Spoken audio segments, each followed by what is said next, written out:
할렐루야. 금요 성경 공부에 잘 오셨습니다. 서로 샬롬 인사 좀 나누세요. 샬롬.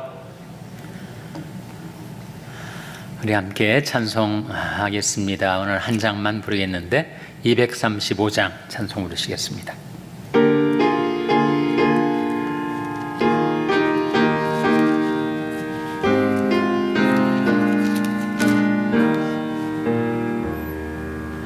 달고 묘한 그 말씀, 생명의 말씀은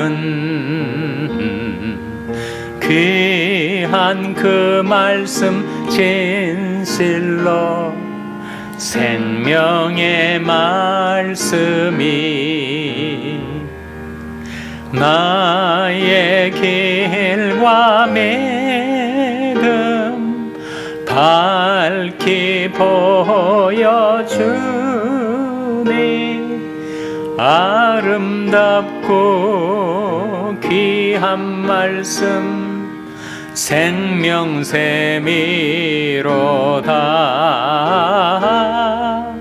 아름답고 귀한 말씀, 생명샘이로다.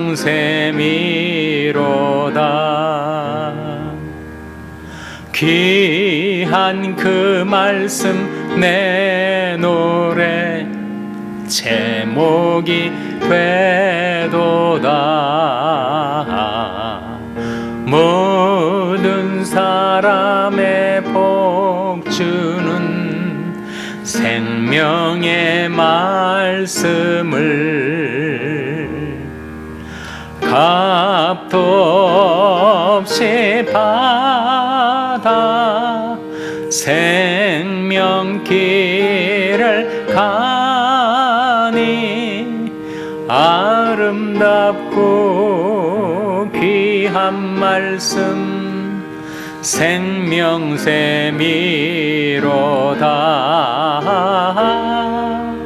아름답고 귀한 말씀, 생명샘이로다.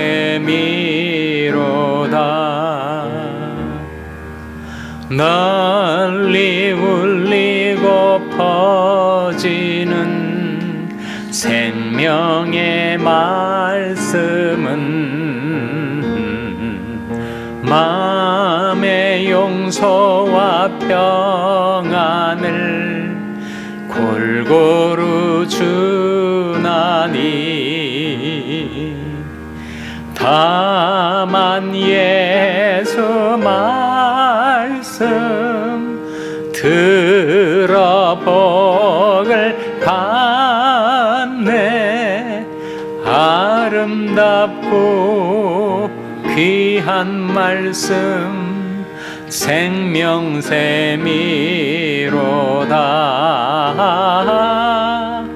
아름답고 귀한 말씀, 생명샘이로다.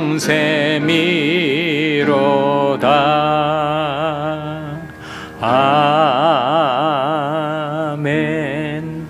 기도하시겠습니다. 이물을 먹는 자마다 다시 목마르려니와 내가 주는 물을 먹는 자는 영원히 목마르지 아니하리니 이 물은 너희 속에서 영생하도록 솟아나는 샘물이 되리라 말씀하신 생명샘을 저들에게 열어주신 하나님께 감사와 찬양을 드립니다. 오늘도 하나님의 말씀을 저들이 양식으로 받아먹고 하나님의 말씀을 생명수로 마시기 위하여 하나님 앞에 나왔사오니 하나님 말씀 묵상할 때 주 성령께서 저들이 스승이 되셔서 하나님의 말씀을 가르쳐 주시고 깨닫게 하여 주시기를 바라옵고 예수님의 이름으로 기도하옵나이다. 아멘. 암송 구절이 뭐였죠? 요한복음 5장 39절이었습니다. 같이 한번 낭송하겠습니다. 시작. 요한복음 5장 39절 말씀. 너희가 성경에서 영생을 얻는 줄 생각하고 성경을 상고하거니와 이 성경이 곧 내게 대하여 증거하는 것이로다. 요한복음 5장 39절 말씀 다시 한번 낭송하겠습니다. 시작. 요한복음 5장 39절 말씀. 너희가 성경에서 영생을 얻는 줄 생각하고 성경을 상고하거니와 이 성경이 곧 내게 대하여 증거하는 것이로다. 요한복음 5장 39절 말씀 잘하셨습니다. 오늘은 우리 교재에 묘과할 차례죠. 오늘은 사과할 차례입니다. 여러분 받으신 교재의 35페이지 제목이 뭐였습니까? 살았고 운동력 있는 말씀. 이것이 오늘 공부할 과의 제목입니다. 1번 보도록 하겠습니다. 한 페이지를 넘기셔서 1번. 성경이 살아있는 하나님의 말씀이라는 사실을 히브리서 4장 12절 13절은 어떻게 이야기하고 있는가? 화면에 한번 같이 읽겠습니다. 시작. 하나님의 말씀은 살았고 운동력이 있어 자외의 날선 어떤 검보다도 예리하여 혼과 영과 및 관절과 골수를 찔러 쪼개기까지 하며 또 마음의 생각과 뜻을 감찰하나니 지은 것이 하나라도 그 앞에 나타나지 않을 것이 없고 오직 만물이 우리를 상관하신 자의 눈앞에 벌거벗은 것 같이 드러나느니라. 이 말씀, 우리가 함께 읽은 말씀에서 하나님의 말씀을 세 가지로 지금 증거하고 있습니다. 하나님의 말씀은 먼저 생명력이 있다. 하나님의 말씀은 살았고 운동력이 있다. 그렇게 말씀하지 않았습니까? 하나님의 말씀은 생명력이 있습니다. 하나님의 말씀은 살았고 운동력이 있다. 그래서 그 말씀을 우리가 받으면 낙심했던 메말랐던 우리 심령에 생명력이 부어지죠. 힘을 잃고 주저앉아 있던 우리가 일어날 수 있는 생명력이 말씀을 통해서 우리에게 부어집니다. 예수님께서 살리는 것은 영이니 육은 무익하니라. 내가 너에게 이른 말이 영이요 생명이라. 하나님이 이르시는 말씀, 하나님이 보내주시는 말씀을 우리가 받으면 그 말씀이 우리 심령, 우리 영혼을 소생케 하는 생명력이 있다는 거예요. 두 번째는 하나님의 말씀은 예리한 검과 같다라고 하지 않았습니까? 좌우의 날선 어떤 검보다도 예리하여 혼과 영과 및 관절과 골수를 찔러 쪼개기까지 하며, 이 무슨 말씀이 어떤 의미를 가진 말씀이 이어지는 것인가? 이 세상에서 가장 가깝게 들러붙어 있는 것이 몇 가지가 있는데, 영과 혼. 영과 혼은 너무 하나로 붙어 있어서 마치 종이 두 장을 악교풀로 붙여놨는데 그것을 떼려면 찢어질 수밖에 없을 정도로 딱 붙어 있단 말이죠. 그러니까 영과 혼은 그렇게 하나로 붙어 있어서 영어로는 스피릿과 소울을 말하지만 우리말에는 영혼이라는 말이 있지 않습니까? 영혼? 영혼은 영과 혼이 결합되어 있는 걸 말하죠. 그런데 하나님 말씀은 워낙 예리하다 보니까 영과 혼을 나눌 수가 있다는 거예요. 또 정말 들러붙어 있어서 나누기가 어려운 것이 관절하고 골수 아닙니까? 관절과 골수, 뼈가 있으면 뼈 속에 골수가 들어있는데 그것을 아주 분명하게 선명하게 나누기가 어려워요. 관절과 골수가 하나이기 때문에. 근데 하나님의 말씀은 관절과 골수를 찔러 쪼개기까지 한다. 영과 혼도 나눌 수 있고 관절과 골수도 나눌 수 있고 또 마음의 생각하고 뜻, 생각하고 뜻은 정말 붙어 있는 거 아닙니까? 생각은 지성을 가리키고 뜻은 의지를 가리키는데 사람이 지정의가 하나로 돼 있지 않습니까? 그런데 생각과 뜻을 나눌 수가 있다. 얼마나 말씀이 예리하길래 그 하나로 들러붙어 있는 영과 혼도 나누고 관절과 골수도 찔러 쪼개기까지 하고 생각과 뜻도 구별해서 나타내 줄 수가 있는가. 그만큼 말씀이 예리하다 하는 거죠. 이해가 되십니까? 하나님의 말씀은 정말 예리해서 우리 죄를 찔러 우리에게서 떠나게 만드는 예리함이 있어가지고 우리가 영전을 치르면서 매일매일 살아가는데 영적인 싸움이죠.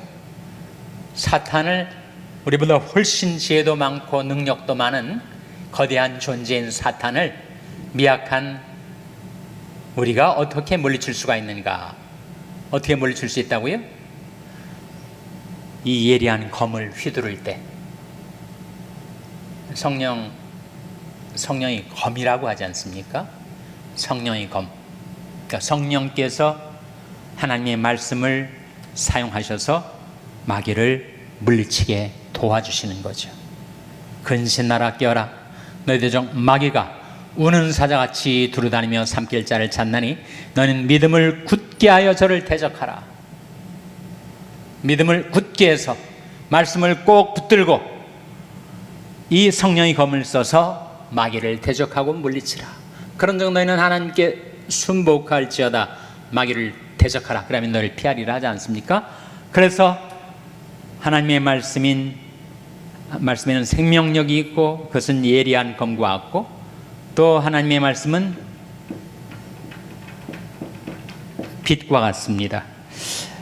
어두운 방에 문을 꼭 닫아두면 아주 칠흑 같은 어둠 속에서 어디에 뭐가 있는지 모르죠. 그런데 문이 살짝 열리면서 빛이 쏟아져 들어오면 여기에 이런 날카로운 모서리가 있었구나, 또 이게 부딪힐 만한 물건이 있었구나, 빛을 통해서 다 드러나지 않아요? 그러한 것처럼 하나님의 말씀이 우리 마음, 우리 영혼에 임하면 우리 영혼에 무엇이 들어있는지를 조명하고 비추어 드러낸다 하는 거예요.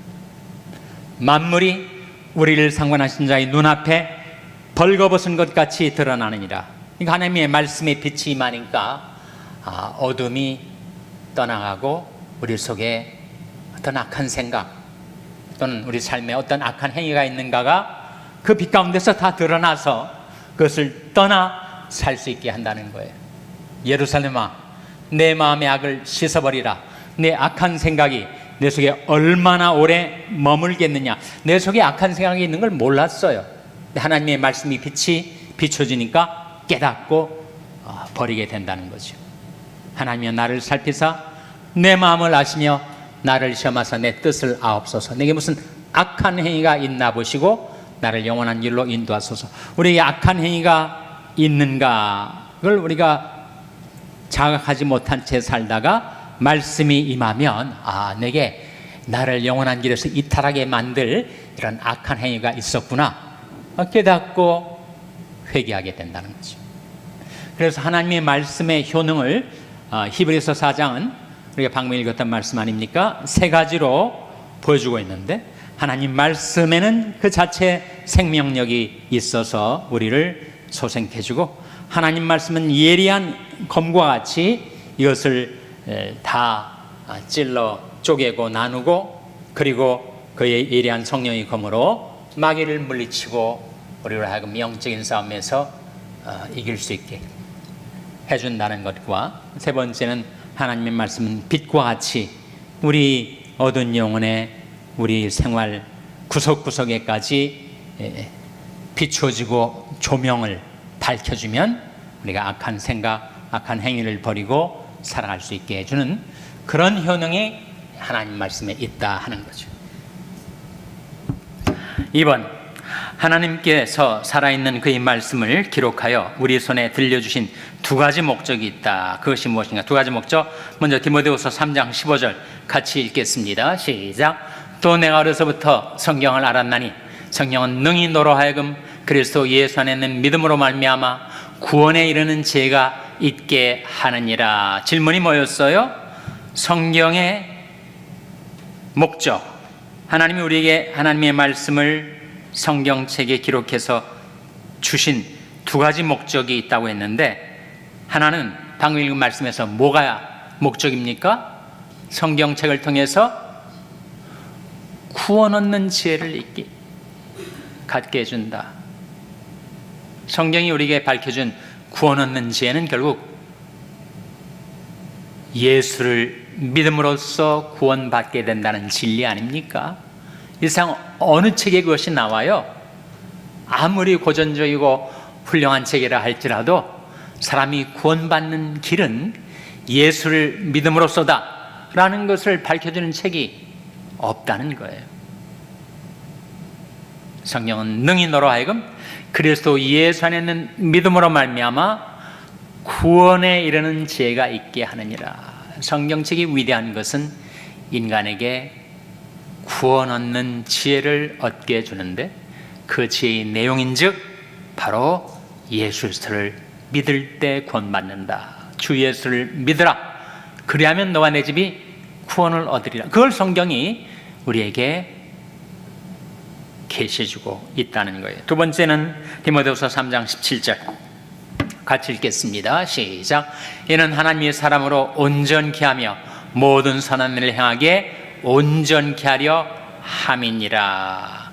성경이 우리에게 주어진 목적, 그것은 하나님의 자녀들인 우리들이 그 말씀을 통해서 온전케 된다. 이건 완전, 도덕적인 완전을 의미하는 것이 아니라 우리에게 많은 부족과 허물들이 있었는데 그것들이 다 채워지고 충당되고 공급되어서 우리가 하나님의 뜻을 행하기에, 그리고 선을 행하기에 충분한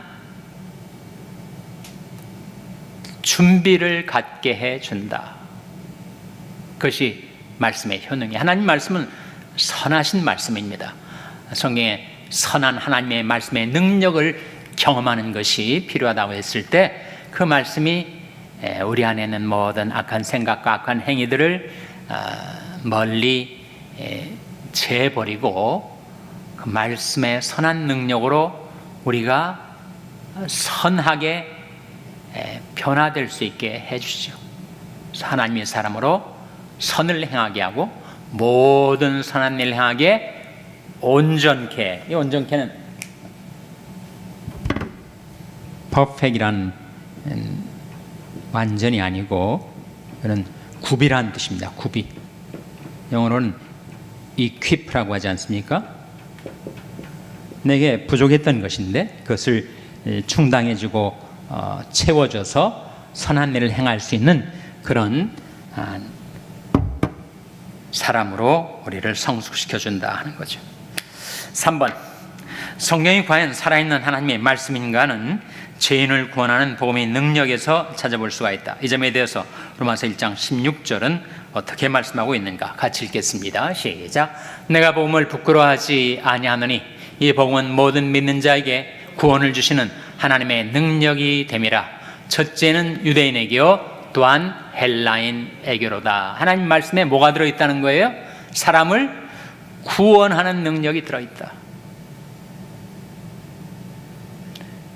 그 구원하는 능력이 무엇을 통해서 각 사람에게 주어지게 되죠?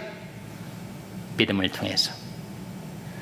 믿지 않으면 그 능력이 우리에게 전달이 안 됩니다. 믿음이란 통로를 통해서 사람의 영혼을 구원할 수 있는 그 복음의 능력이 우리에게 임하기 때문에 구원을 받게 되는 거죠.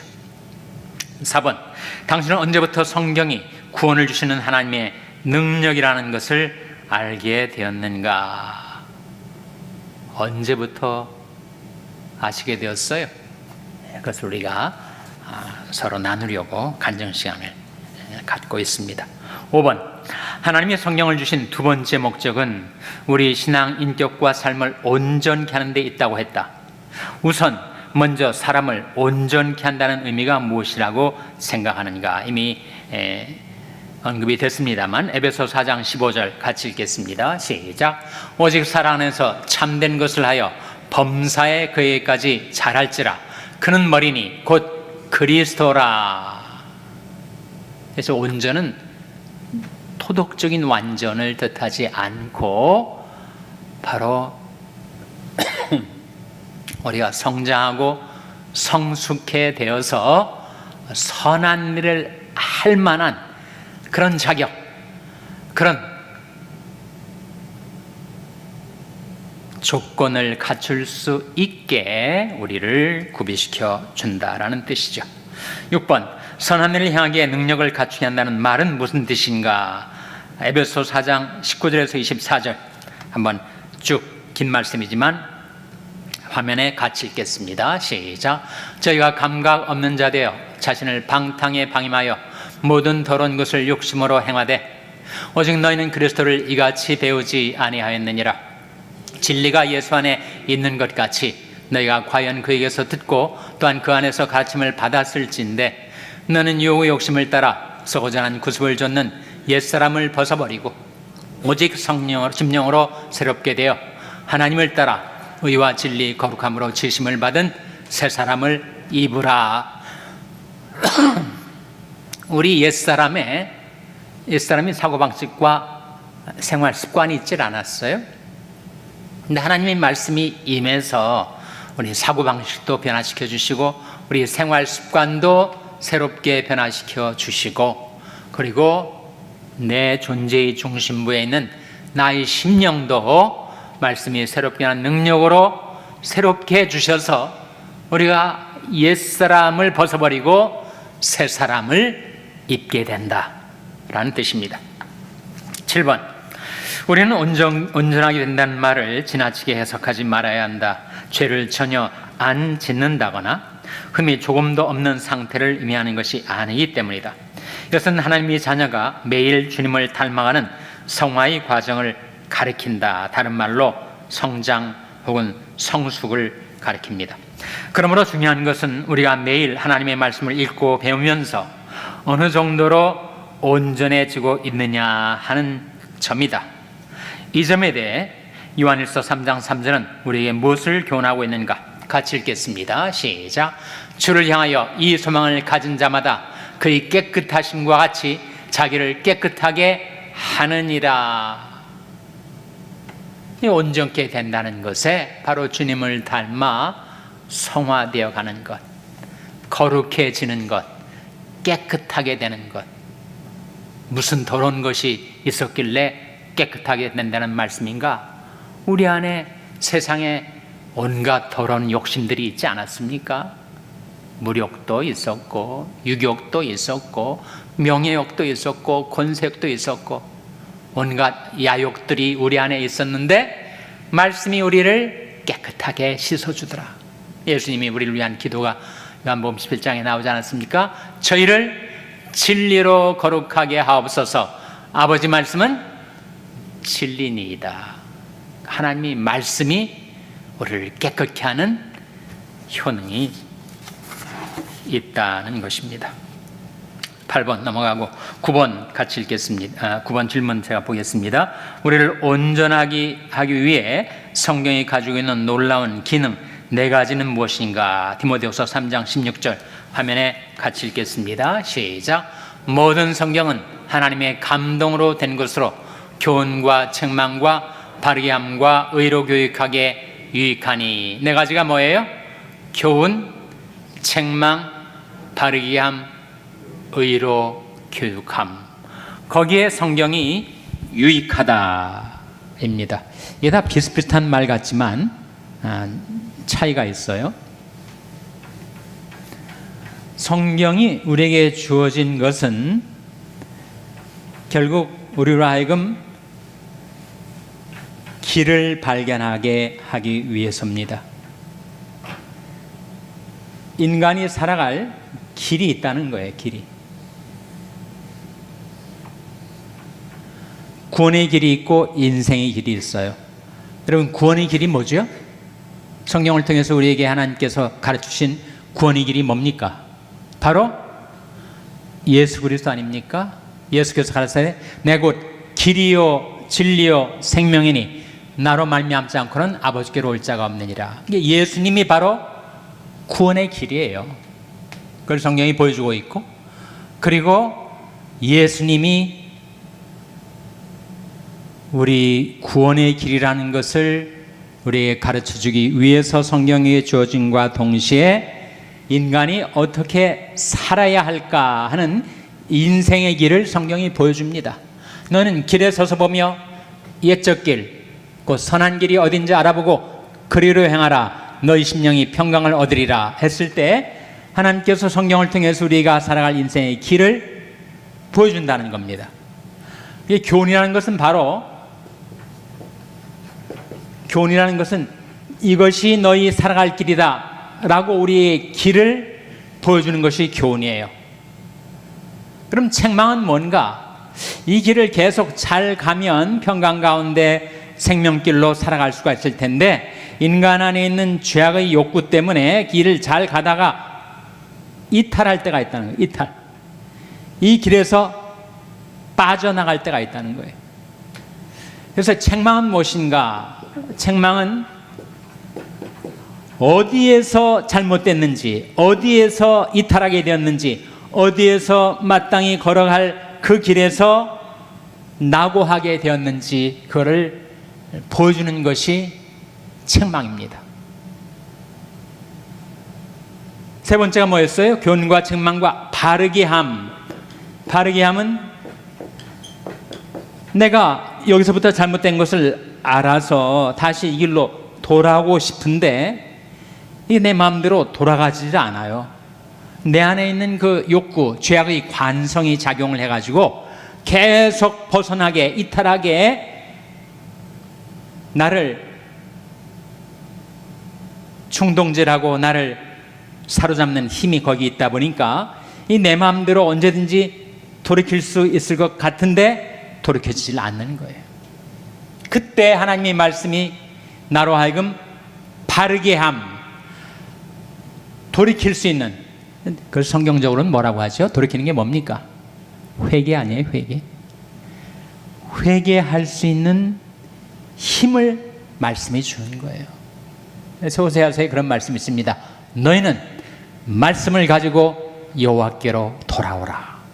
내가 어디서 문제가 있는지는 발견했는데 다시 이 길로 돌아가고 싶은데 내 안에 있는 죄악의 관성들이 나를 가로막고 나를 계속 이탈된 잘못된 길로 끌어가려고 할 때 하나님의 말씀이 임하여 나를 다시 그 의길로 생명길로 돌아갈 수 있게 해주는 회개할 힘을 주는 것이 바로 말씀이라는 거예요. 다음에 네 번째가 뭐였습니까? 의로 교육하기에 유익하다. 이 교육은 트레이닝, 훈련의 의미입니다. 이런 경험을 했으니 이제 돌아온 이 길에서 내가 다시는 삐딱하게 이탈하지 않고 계속 그 말씀을, 그 길을 따라 살아갈 수 있게 주는 것이 바로 training in righteousness, 의로 훈련시키는 거예요. 그걸 연단이라고도 하죠. 그러니까 하나님 말씀이 네 가지 우리 인생 길에 효능이 있는데, 첫째는 교훈. 이 길이 정론이 너희는 이 길로 행하라. 그 길을 보여주는 것이 교훈. 책망은 그 길을 가다가 내가 시험에 들고 실족해서 내가 그 길에서 이탈하게 된, 바로 어디서부터 떨어졌는지를 우리에게 지적해 주는 것이 책망.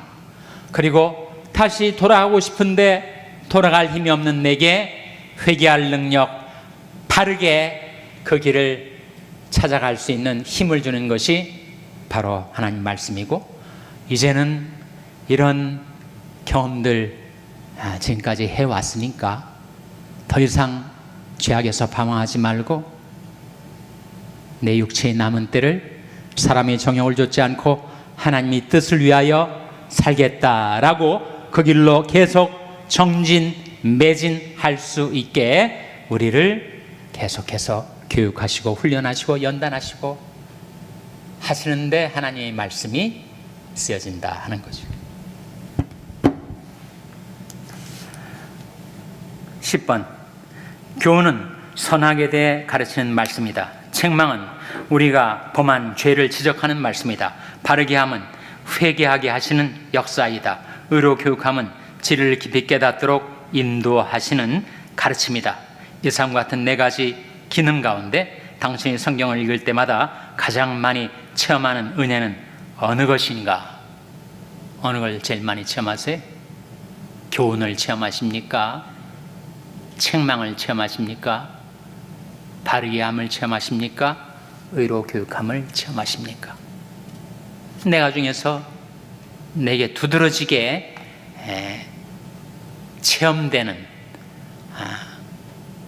그 말씀의 효능이 사람마다 다를 거예요. 어느 사람은 교훈을, 어느 사람은 책망을, 어느 사람은 바르게 함을, 어느 사람은 의로 교육함을 말씀을 통해서 경험하게 될 것입니다.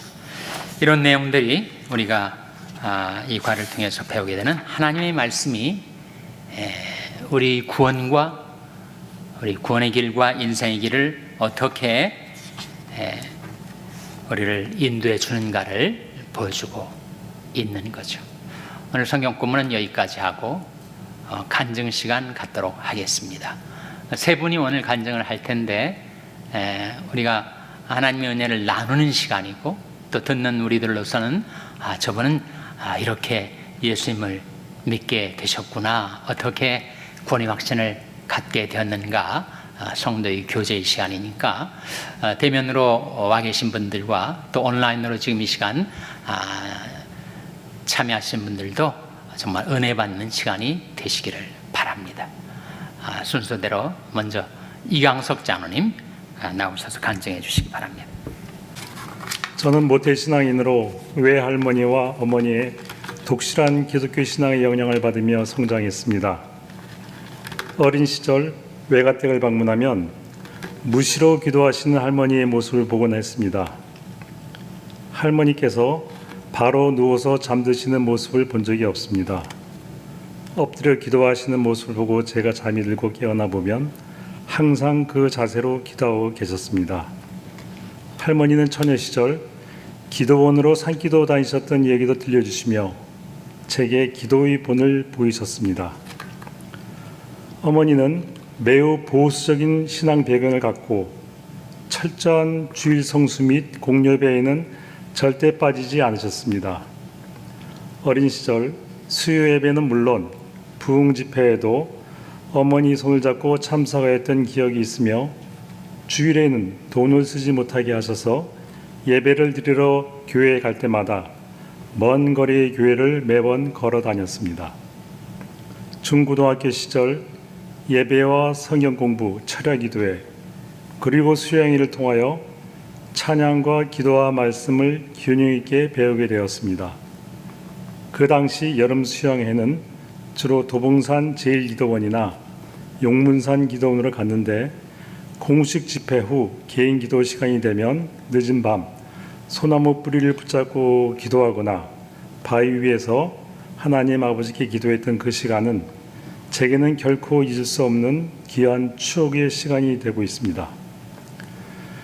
고등학교 시절이 끝날 무렵 하나님의 은혜와 성령님의 역사하심으로 마치 석양의 노을이 온 하늘을 붉게 물들이듯이 제 마음속에 성경 말씀은 정확무오한 하나님의 말씀이라는 확고한 믿음과 주는 그리스도시요 살아계신 하나님의 아들이시니이다 라고 고백한 베드로의 고백이 저의 고백이 되며 중생을 경험하였습니다. 대학 청년부 시절에는 주의 은혜로 여러 가지로 부족한 제게 훌륭한 지도자들께 배울 수 있는 기회가 주어졌으며 동시에 여러 유익한 신앙 서적들을 통하여 커다란 굴곡 없이 물 흐르듯이 신앙이 성장할 수 있었음을 지금도 감사하게 생각하고 있습니다.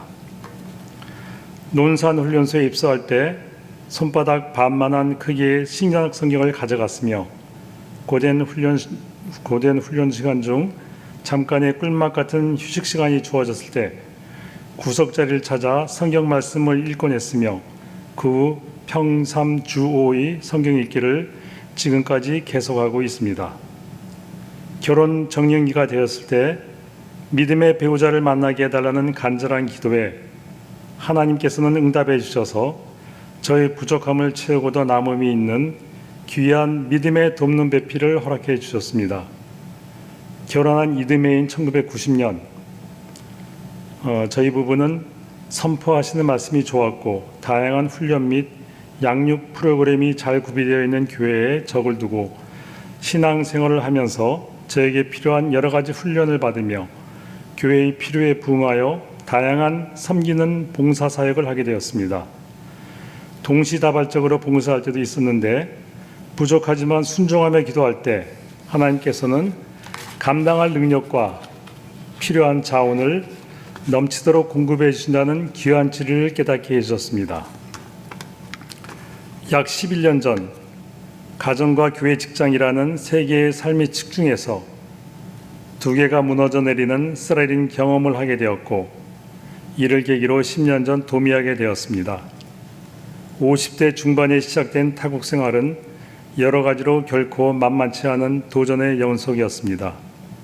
나름대로 준비하고 계획했던 것들이 세상의 현실 앞에서 무용지물이 되는 인생의 광야길을 걸을 때 결혼 후 23년이라는 시간을 여러 가지 훈련을 받게 하시고 섬김으로 봉사하게 하신 것이 이때를 위한 하나님의 저에 대한 계획이었음을 기도하는 가운데 깨닫게 되었고 이후 더욱 주의 능하신 손 아래서 겸손하게 하나님 아버지께만 충성된 삶을 살고자 애쓰게 하셨습니다. 부족하여 비굴해지거나 차고 넘쳐 교만해지지 않도록 조금도 모자라거나 부족함이 없이 때를 따라 공급해 주시고 인도해 주시는 주님의 은혜에 감사를 드립니다. 특별히 힘들고 어려운 환경 가운데에서도 감사의 조건을 찾아 하나님께 감사할 때 신실하신 하나님 아버지께서는 또 다른 감사의 제목을 계속하여 허락해 주시는 감사의 선순환의 은혜를 깨닫게 해 주셨습니다.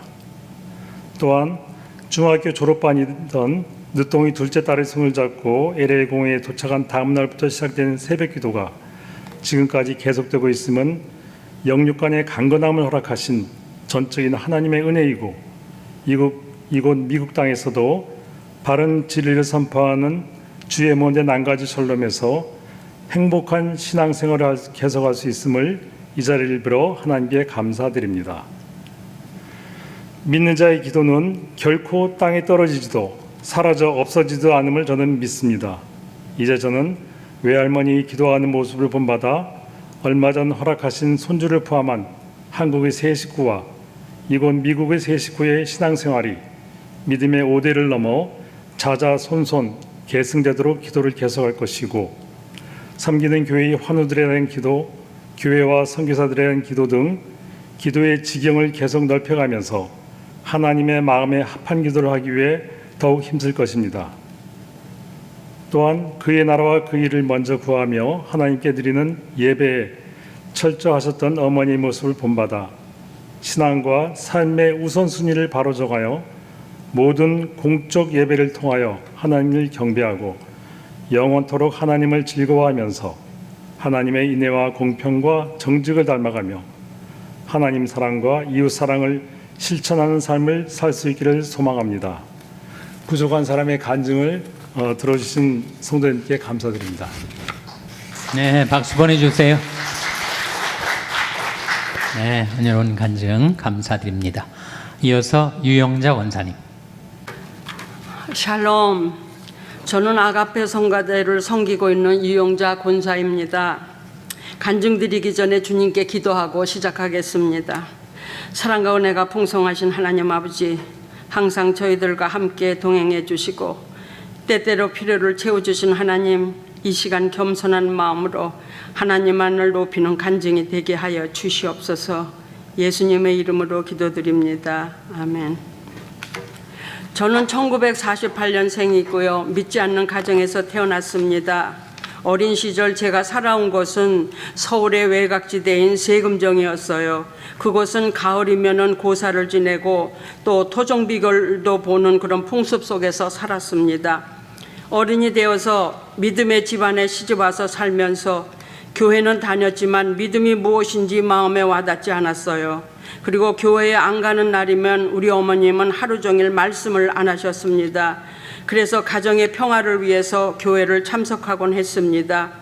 그러던 때에 우리 아들이 돌이 지나고 몸이 자꾸 야위어 가기 시작해서 저도 어머님도 걱정을 하시며 교회 집사님, 권사님을 모시고 며칠 가정 예배를 드렸습니다.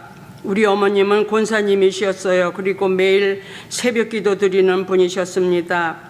그래서인지 차츰차츰 아들이 회복되어 갔어요. 이때부터 저는 정신 차리고 교회 열심히 다녔습니다. 주위의 집사님들이 한월선 기도원에 가면은 기도 응답을 받는다고 해서 호기심에 저도 갔습니다. 남들이 예배 드리는 대로 통성기도도 하고 밤새며 교회 마룻바닥에서 웅크리고 잠을 자고 3일을 지냈습니다. 그런데 둘째 날 밤에 쪽잠을 자는 동안에 저에게 주님이 찾아오신 것 같았어요. 기도 응답은 받지 못했지만은 꿈속에서 저에게 보여주신 두 글자는 그 검정색 칠판에 골드색 글자로 정성껏 써내라 가시는데 이 손은 안 보이는데 글자만 보이더라고요. 그 금색 글자가 사랑 이렇게 아주 정성껏 쓰시는데 나는 너무 신기하고 정말 하나님이 계시구나 확신하고 이때부터 열심히 믿음 생활했습니다. 1982년에 이곳에 이민 와서 살면서 여러 일도 있었지만 또 2011년에는 우리 남편을 하늘나라에 보내고 그 후의 삶은 사막에 나 혼자 서 있는 것 같은 황량함이었습니다. 그렇지만 내가 내 자신을 발전시키고 이곳에서 강하게 살려면 내가 한국에서부터 품고 온 아메리칸 드림을 이룰 것을 맹세하고 엘카미노 커뮤니티 칼리지의 문을 두드리고 ESL 코스와 레귤러 코스를 거쳐서 5년 만에 마쳤습니다. 그때가 60대였어요. 어린 20대하고 30대하고 같이 한 클래스에서 공부를 할 때 그들의 눈초리는 왜 이 아주머니가 이곳에 와 앉았나 그런 의심스러운 모습으로 보는 것 같아서 얼굴이 뜨거웠지만은 성경 말씀 중 여호수아 1장 7절 8절의 말씀을 외우며 극복해 주어서 2015년 5월에 디플로마를 얻었을 때 그 기쁨은 나도 아메리칸 드림을 읽었다는 그 자신감을 얻었고 그 후부터는 모든 일에 자신감을 갖게 되었습니다.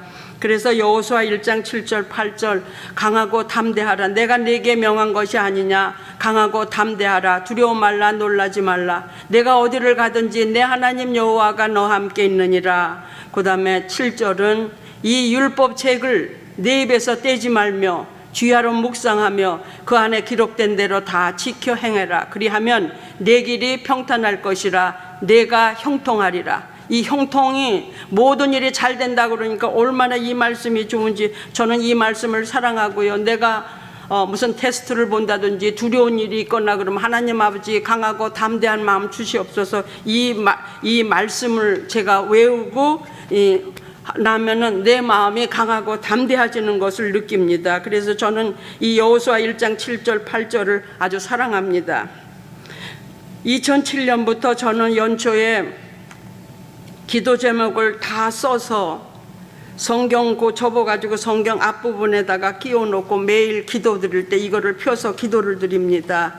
그러면 몇 년 후에 이렇게 보면 그것이 거진 다 이루어졌어요. 그리고 안 이루어진 게 한두 가지가 있는데 이거는 하나님이 나보고 더 기도하라나 보다 그렇게 생각하고 더 기도하고 있습니다.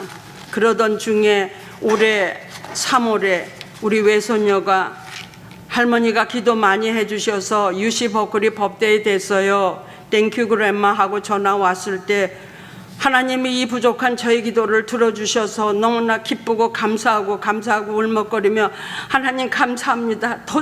더 열심히 순종할게요. 그리고 맹세했습니다. 그 많은 법과대학이 이 미국에 200개인데 그중에 랭킹 10위의 그 대학이라고 그러더라고요. 법대가. 지가 가고 싶은 데는 이 랭킹 10위까지는 안에 있는 대학이면 나는 가고 이거 넘으면 나는 그냥 직장을 구하고 그냥 이제 돈을 벌어야 되겠다 이런 생각을 했는데 지가 계획한 것보다도 더 좋은 10위의 대학을 해주셨어요. 그래서 너무나 감사하고 하나님이 내 기도를 들어주고 계시는구나. 그러니까 더 눈물 나고 더 열심히 내가 하나님 말씀대로 순종하고 더 일하고 그래야 되겠다는 그런 각오가 생기더라고요. 그리고 요한복음 15장 5절 말씀에 포도나무의 가지에 붙어 사는 삶을 살아가면은 많은 과실을 맺게 해주신다는 그 하나님 말씀을 마음속에 새기며 이 요한복음 15장 그 말씀을 항상 마음속에 새기면서 살아가고 있고요. 저에게 내가 주의 일을 하면 주님이 저의 일을 대신해 주는 것을 깨달았어요. 내가 이렇게 수요 기도나 이런 모임에 와서 내가 가게를 못 가면 하나님은 그날은 더 많은 손님을 보내주시는 것을 깨닫습니다. 그래서 내가 주의 일을 하면 주님이 내 일을 해주시는 것을 확실히 깨달아서 저에게 맡겨진 직분은 노라고 하지 않고 예수로 받아들이며 순종하고 있습니다. 요한복음 15장 5절하고 여호수아 1장 7절 8절은 내 삶의 모토이며 저를 강하고 담대하게 만듭니다. 그리고 또한 마하마 간디의 명언 중에서 3가지가 있습니다. 영원히 살 것처럼 너가 열심히 배워라. 너가 내일 죽는다 할지라도 오늘 최선을 다하며 살아라. 또 네가 늙었다 하더라도 기밥하지 말고 너가 가진 그 재능을 사용하며 그 재능이 다 달아 없어질 정도로 그렇게 살다가 가는 것이 좋은 방법이고 최선의 방법이다. 이 저의 삶의 모토이며 이 모든 것이 길잡이입니다. 배워라, 일해라, 열심히 봉사하라. 이것을 지키고 살아가고 있습니다. 감사합니다. 네, 감사합니다. 여러분 간증 감사드립니다. 3번째 한석창 장로님. 한석창 인사드립니다. 그 매도 먼저 맞아야 되는데 다른 분들 하실 때 뒤에 앉아 있으니까 엄청 긴장이 되더라고요. 그래도 소신껏 준비한 것을 발표하도록 하겠습니다. 지난 주일 담임 목사님께서 간증을 하라고 권유하셔서 그저 순종하는 마음으로 이 자리에 서게 되었습니다. 저는 다복한 기독교 가정에서 태어났습니다. 아버지는 함경남도 함흥, 어머니는 평안남도 평양에서 월남하셔서 그 이후부터 교회 생활을 열심히 섬기시던 그 모습을 보면서 저는 자라났습니다. 새벽 예배를 드리고 집에 돌아오신 아버지께서는 매일 아침마다 국악 연주를 대청마루에서 하셨어요. 대금도 부시고 가야금 연주도 하시고 어떨 때는 해금도 연주하시는 그 소리를 들으면서 잠자리에서 일어났던 기억이 있습니다. 그 이후에 아침 가정 예배를 드리고 아침 식사하고 지각할까봐 열심히 뛰어서 학교를 갔던 기억이 많이 납니다. 그 이후에 저희 아버님은 중국에서 자비랑 선교사로 지내시다가 지병을 얻고 순교하셨습니다. 저희 어머니께서는 권사님으로 홀로 10남매를 키우시면서 늦둥이로 얻은 아들인 저를 무척 사랑하셔서 가시는 곳마다 저를 데리고 다니셨습니다. 먼 거리에 위치한 교회에 갈 뿐만 아니라 기도원에 가실 때 그리고 시장에 가실 때도 항상 저를 데리고 다니셨습니다. 그래서 저는 초등학교 5학년의 어린 나이에 인천 마가의 다락방이라는 기도원의 부흥성에서 구원의 확신을 갖게 되었고 방언도 해봤고 그리고 각종 영적인 은사들을 체험할 수 있었습니다. 학창 시절을 보내며 고 이천성 목사님께서 심호하셨던 성복중앙교회에 다니며 하늘산 기도원에도 자주 다니게 되어서 줄곧 성령 충만한 생활을 유지할 수 있었습니다.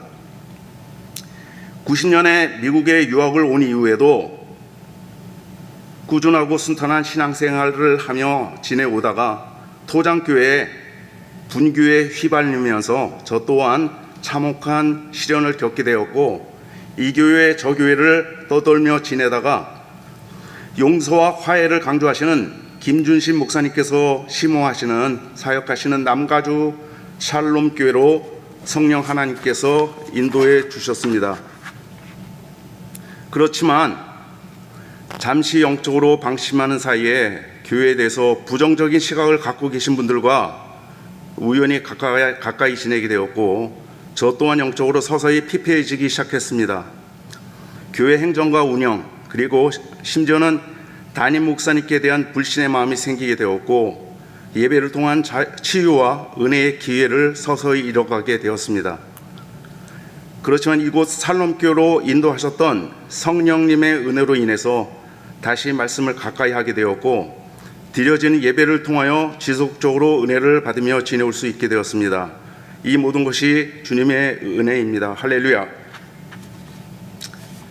돌이켜 생각해 보니 남가주 샬롬교회는 항상 성령님의 역사하심으로 지금까지 세워져 왔었고, 예전에 알던 담임 목사님과 지금의 담임 목사님께서는 거의 변함이 없이 말씀이 충만하시고 성령 충만하셨다는 것을 깨닫게 되었습니다. 예전에 영적으로 저 자신이 피폐해지다 보니 보여지는 모든 것들이 부정적으로 보여졌을 뿐이었다는 것을 성령 하나님께서 일깨워 주셨습니다. 성령님의 인도하심으로 지금은 찬양이 넘치고 감사가 넘치는 신앙을 유지하며 지내고 있습니다. 이 모든 것이 주님의 은혜입니다. 할렐루야. 감사합니다. 네, 박수 보내주세요. 세 분의 간증 잘 들으셨죠? 은혜 많이 받으셨습니까? 네. 정말 한 분 한 분마다 라이프 스토리, 그 인생 이야기들이 정말 풍부한 것 같습니다. 우리와 함께 나눠주셔서 감사드립니다. 우리 금요성경 공부는 다음 주는 한 주 휴강을 합니다. 제가 휴가를 얻어서 손녀딸 보러 뉴욕 가거든요. 그래서 다음 주 한 주는 휴강, 그리고 10월 25일 금요일 한 번 하고, 다음에 11월 1일 금요일 한 번, 두 번 남았습니다. 가을학기. 그래서 우리가 오늘 사과 마치고 이제 5과 6과 이렇게 남아 있는데, 여러분이 간증 기회도 이제 두 번 남아 있습니다. 이미 간증문을 저한테 제출하신 분도 있고, 제출하시면서 이것은 정말 목사님만 읽으시고 간증 안 하겠다고 하시는 분들도 계셨는데, 그분들 다시 한번 생각해 보시기 바랍니다. 여러분이 받은 은혜를 다른 성도들과 함께 나눌 수 있으면 좋겠습니다.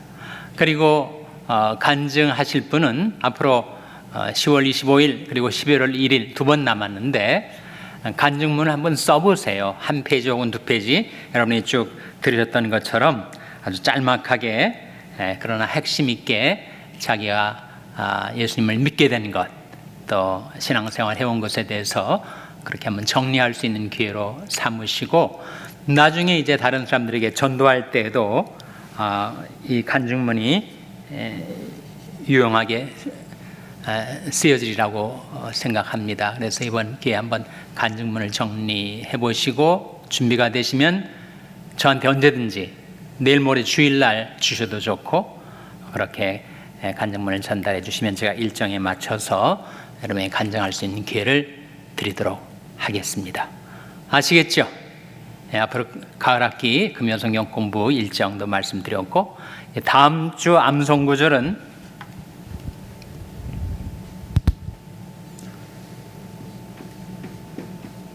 디모데후서 3장 16절입니다. 디모데후서 3장 16절이 다음 주가 아니고 이제 그 다음 주가 되겠네요. 10월 25일 날 우리가 모일 때 그때까지 여러분이 암송하셔야 될 숙제입니다. 오늘 우리 짧은 시간이지만 함께 하나님 말씀도 배우고 또 세 분의 귀중한 간증을 우리가 함께 들을 수 있어서 정말 하나님이 은혜인 줄 알고 하나님께 감사를 드립니다. 기도하시겠습니다. 하나님 아버지, 저희들이 함께 모여서 하나님의 말씀도 배우고 또 주님께서 저희들을 어떻게 구원하셨으며 어떻게 지금까지 인도해 오셨는가를 간증을 나눌 수 있는 기회를 주신 것을 감사드립니다. 오늘 간증하신 분들을 하나님께서 축복하여 주시고 또 간증을 들은 분들을 축복하여 주셔서 저희에게 더욱 풍성한 성도의 교제가 있게 하여 주시고 하나님께서 베푸신 은혜를 함께 나누고 공유할 수 있도록 인도하여 주시옵소서. 모든 것 감사드리며 예수님의 이름으로 기도하옵나이다. 아멘. 네, 평안히 돌아가시기 바랍니다.